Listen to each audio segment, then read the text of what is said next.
வணக்கம். பிக்மம் குமுதம். நாம் இன்றைக்கி அருமையான ஒரு கீரை பொரியல் தாங்க பார்க்க போகிறோம். நிறைய பேர் கீரை இப்போ எப்படி பொரியல் பண்ணுறதுன்னு தெரியாமல் நிறைய தண்ணி ஊற்றிடுவாங்க. சொதன்னு நிறைய தண்ணி இருக்குங்க கீரையில். கீரையோட டேஸ்ட்டே போயிடும். ரெண்டாவது, கீரையை எப்படி சுலபமாக கட் பண்ணலான்னு பார்த்துக்கலாங்க. அதையும் பார்க்குறோம். பாருங்கள், இந்த கீரை ஒரே கட்டை அப்படியே வச்சு அரிஞ்சிருவேங்கன்னா வீடியோ காட்டுறதுக்காக பாதியாக பிரித்து வச்சு அரியிறேங்க. இப்படி வச்சு கட் பண்ணாலே டக்குன்னு ஒரு 2 செகண்டில் கட் பண்ணி முடிச்சிடலாங்க. இந்த கீரை க்ளீன் பண்ணி கட் பண்ணணுங்கிறதுக்காகவே நிறைய பேர் கீரை செய்ய மாட்டாங்க. அதனால தான் ஈஸியாக எப்படி கட் பண்ணுறதுன்னு காட்டியிருக்கிறேன்.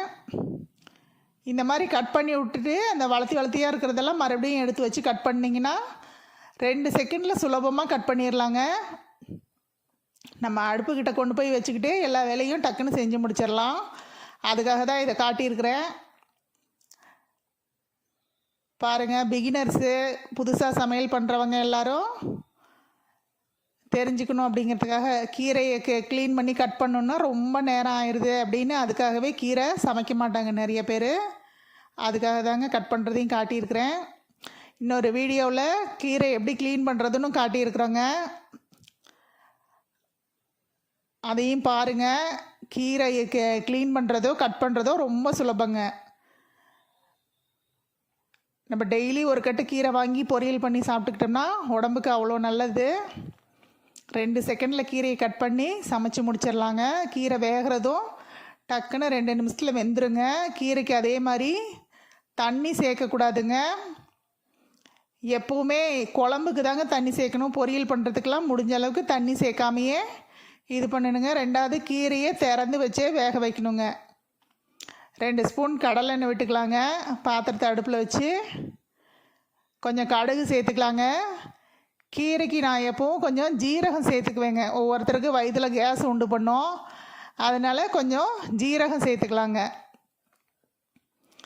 கடுகு ஜீரகம் 2 பொரிஞ்சு வரட்டும் அப்படின்னு சொல்லிட்டு நான் 2 மிளகாய் சேர்த்துறேங்க. வரமிளகாய் சேர்த்துறேன். குழந்தைங்களுக்கெல்லாம் கொடுக்குற மாதிரி இருந்ததுன்னா அப்படியே ஜீரகம் சேர்த்து வெங்காயம் சேர்த்துட்டு அப்படியே கீரையை வணக்கி அதுலேயே சாப்பாடு பிசைஞ்சு கொடுத்தோம்னா குழந்தைங்களுக்கு கீரையும் வயிற்றுக்கு சேர்ந்துக்குங்க. சாப்பாடும் வயிறு ரொம்ப சாப்பிட்டுக்குவாங்க. அவ்வளோ அருமையாக இருக்குங்க கீரை. தண்ணி சேர்க்காமல் அப்படியே வேக வைக்கணுங்க. அடுப்பை குறைச்சி வச்சிட்டிங்கன்னா கீரை அதுலேயே வெந்துடும். ரெண்டாவது, தட்டு போட்டு மூடக்கூடாதுங்க கீரையை. பெரியவங்க சொல்லுவாங்க தட்டு போட்டு மூடி வச்சு வேக வைக்கக்கூடாதுன்னு. பாருங்கள், 4 வெங்காயம் அதுலேயே சேர்த்து வணக்கி விட்டுக்கலாங்க. நம்ம வீடியோ எல்லாமே சுலபமானதாக தாங்க இருக்கும். எவ்வளோ சுலபமாக செய்ய முடியுமோ அப்படி சுலபமாக செய்கிறது தான் இருக்கும். ரெண்டாவது, நிறைய பொருள் சேர்க்கணும் அப்படின்னு இல்லைங்க. கொஞ்சமான பொருள்லேயே சுலபமாக ஆரோக்கியமாக சமையலாக செய்கிற மாதிரி தான் இருக்கும். நம்ம வீடியோ எல்லாம் பாருங்கள். தெரிஞ்சவங்களுக்கு அனுப்பிச்சி விடுங்க. பார்க்குறவங்க கொஞ்சம் சப்ஸ்கிரைப் பண்ணுங்கள், லைக் பண்ணுங்கள், ஷேர் பண்ணுங்கள், கமெண்ட் பண்ணுங்கள். சமைச்சு பார்த்துட்டு ஃபீட்பேக் எப்படி இருக்குதுன்னு சொல்லுங்கள். பாருங்கள், கீரை எல்லாத்தையும் சேர்த்தாச்சு. அடுப்பை குறைச்சி வச்சு அப்படியே வணக்கி விடணுங்க. கொஞ்சம் நேரம் ஆக ஆக கீழே இருக்கிற கீரையை மேலேயும் மேலே இருக்கிற கீரையை கீழேயும் அப்படியே பிரட்டி விட்டோம்னா அதுலேயே வெந்துருங்க. உங்களுக்கு அந்த மாதிரி வேகலை அப்படின்னா கொஞ்சமாக ஒரு 2 ஸ்பூன் தண்ணி தெளித்து விடலாங்க. சொதன்னு ஊற்றக்கூடாது தண்ணியை, அப்படியே தெளித்து விடணும். அதுலேயே வெந்துருச்சுன்னா கீரையோட சத்து அப்படியே இருக்குங்க. நீங்கள் நிறைய தண்ணி ஊற்றி ரொம்ப நேரம் கீரை வெந்துச்சு அப்படின்னா அதில் இருக்க சத்து எல்லாம் போயிருங்க. அதை நம்ம வணக்கி குழந்தைங்களுக்கு கொடுத்தும் எந்த இதுவும் அதில் சத்து இருக்காதுங்க. அதுக்காக தான் கீரை அந்த தண்ணியிலேயே வெந்துடணுங்க.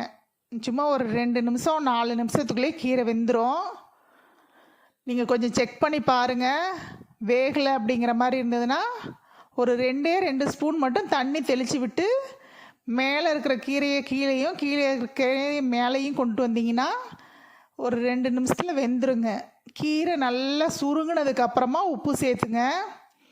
முதல்ல உப்பு சேர்த்துறாதீங்க. பார்த்தா வடசட்டி வலியாக இருக்குங்க. கீரையெல்லாம் சுருங்கி போயிடும். இது பிகினர்ஸ்க்காக சொல்லிக்கிட்டு இருக்கேங்க. ஃபஸ்ட்டு சமையல் ஆரம்பிக்கிறவங்க கீரை நிறைய இருக்குதுன்னு சொல்லிவிட்டு டக்குன்னு உப்பு சேர்த்துருவாங்க. அதுக்காக சொல்கிறேன். பாருங்கள், நம்மளுக்கு இந்த தண்ணியிலையே சரியாக போயிடுச்சுங்க. இதுவே தண்ணி எச்சா தான் இருந்தது. அதுலேயே அப்படியே வெந்துருச்சு. ஒரு 4 நிமிஷம் 5 நிமிஷம் தாங்க ஆகும் கீரை வேகிறதுக்கு. திறந்து வச்சா வேகுமோ வேகாதோ அப்படின்லாம் நினைக்காதீங்க. நல்லா வெந்துருங்க. இந்த மாதிரி செஞ்சு குழந்தைங்களுக்கு சாப்பாடு ஊட்டினீங்கன்னா டெய்லி ஏதோ ஒரு கீரை சேர்த்துக்கலாங்க.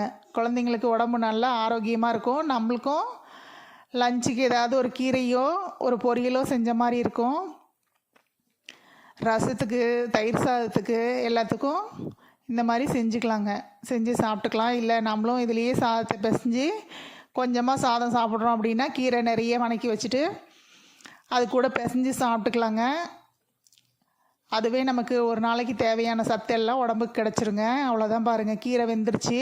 இனிமேல் தேங்காய் பூ சேர்த்துக்கலாங்க. தேங்காய் பூ பிடிக்குங்கிறவங்க சேர்த்துக்கலாம். இல்லைன்னா அப்படியே எடுத்து குழந்தைங்களுக்கு பிசைஞ்சு கொடுத்தீங்கன்னா குழந்தைங்க விரும்பி சாப்பிடுவாங்க. கீரை வேண்டான்னு யாருமே சொல்ல மாட்டாங்க. இந்த மாதிரி செஞ்சு கொடுத்தீங்கன்னா கீரையோட சத்தும் வீணாகாது, டேஸ்ட்டும் மாறாதுங்க. கீரை அவ்வளோ அருமையாக இருக்கும். நம்மளுடைய கீரை பொரியல் ரெடி ஆகிடுச்சுங்க. நன்றி, வணக்கம். சப்ஸ்கிரைப் பண்ணுங்கள், லைக் பண்ணுங்கள், ஷேர் பண்ணுங்கள், கமெண்ட் பண்ணுங்கள். ஆளுங்கிற பெல் பட்டன் அமைக்கி வச்சுங்க. லைக் போடுங்க, அப்போ தான் எல்லாத்துக்கும் வீடியோ காட்டும். நன்றிங்க.